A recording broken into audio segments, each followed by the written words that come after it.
Early black enterprise in the state of Illinois was certainly considered remarkable. Starting with DuSable, Chicago's very first enterprise in transitioning to make water, we see that enterprise is certainly in the blood of African Americans.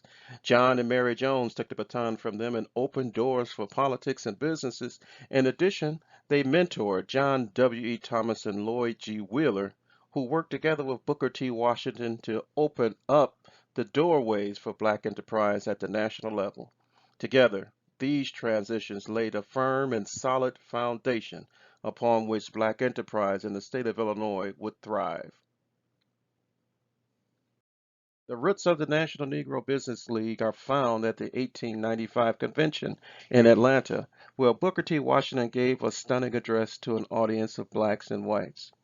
In his address, he stated that in all things that are purely social, we can be as separate as the fingers, yet one as the hand, in all things essential to mutual progress. This became a clarion call to black businesses, locally and nationally, to join together under that umbrella to move forward as a national organization in 1900. Lloyd Garrison Wheeler, the son-in-law of Jones and the first black admitted to practice law in the state of Illinois, was actually the steerer for the National Negro Business League in Illinois. He engaged John W. E. Thomas, also a prodigy of the Joneses, who was also the first black elected to statewide office. Thomas passed a great deal of anti-discriminatory legislation at the statewide level that opened the doors for business. And together, Thomas and Wheeler engaged Theodore Wellington Jones, who was a nephew of John Jones, to start the Chicago branch and drive the National Negro Business League into higher heights.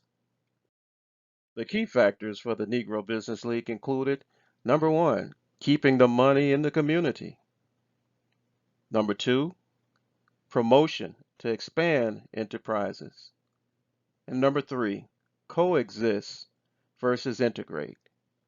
Business for the community, by the community, owned by citizens within the community, equals stability.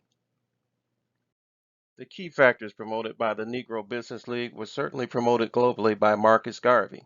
His Universal Negro Improvement Association implemented global enterprises to support his aims. Fellow citizens of Africa, I greet you in the name of the Universal Negro Improvement Association and African Communities League of the World.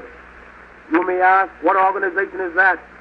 It is for me to inform you that the Universal Negro Improvement Association is an organization that seeks to unite into one solid body the 400 million Negroes of the world, to link up the 15 million Negroes of the United States of America with the 20 million Negroes of the West Indies, the 40 million Negroes of South and Central America, with the 280 million Negroes of Africa, for the purpose of bettering our industrial, commercial, educational, social, and political conditions.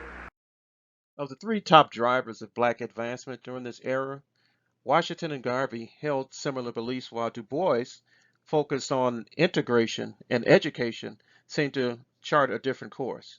Despite those ideological differences, their focus on black achievement was very clear, and it's this singular focus that prompted an era of socio, political, and financial advancement for the black community at large. The focus on education certainly contributed to the legal and political booms during this era. By 1910, over 40 black attorneys had been admitted to practice law in Illinois. The Cook County Bar Association was established shortly thereafter to support them, and then several even advanced politically and created other enterprises in the community, like Ferdinand Barnett, for example. He was the first black assistant state attorney in Illinois. The National Negro Liberty Party actually submitted candidates for the United States presidency, and by 1920, nearly 20 blacks had served in elective offices at local and state levels. Starting with the Conservator in 1878 and the Cairo Gazette in 1881, the print media industry experienced a serious boom during this era. Events were covered from the northern tip of the state to the southern tip of the state, showcasing black excellence, black beauty, and black businesses. The Chicago Defender certainly took on this task in 1905, as well as the Chicago Whip and the Chicago Bee. But the United Negro Press Association, which was established in 19, gathered together the reporters to ensure coverage of these events. And it's through this collaboration that news, events, and activities, as well as Black business, was showcased throughout these pages. By the turn of the 20th century, the financial industry of banking and insurance made headway in the state of Illinois. Jesse Benga, who had gained wealth from real estate investments, started his first private black bank in 1908, but chartered Benga State Bank in 1921 as the first bank to be chartered by a black citizen in the state of Illinois. The insurance industry had two early insurance companies. Supreme Life, which was started in Chicago in 1919, primarily focused on personal insurance, while the Underwriters Mutual Insurance Company, which was started a year earlier by Chicago attorney William J. Latham, focused primarily on insuring businesses. His company was the first black insurance company opened north of the Mason-Dixon line for black business. The sales and manufacturing enterprise of Madam C.J. Walker is the stuff of legend. She became the first female self-made millionaire in America. Her business skyrocketed after she made her breakthrough through the Chicago branch of the National Negro Business League. She deputized sales agents across the nation to sell hair care and skin care products and opened Layla College of Beauty to train them and hairstylists on techniques that could be utilized to best apply the products for her clients. One of Illinois' earliest black conglomerates was that of Anthony Overton. He not only controlled a manufacturing company, but also financial institutions and a newspaper, and together he amassed great wealth for himself and his family. All of these businesses were promoted in black business directories across the state of Illinois.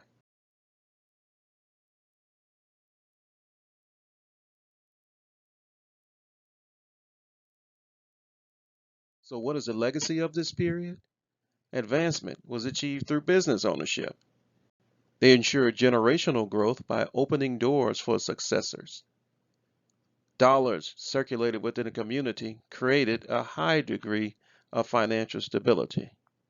And at the end of the day, you cannot spell the word community without unity, because it was that unity that sustained a stable economic environment, that produced additional opportunities for business growth and created multiple opportunities for advancement.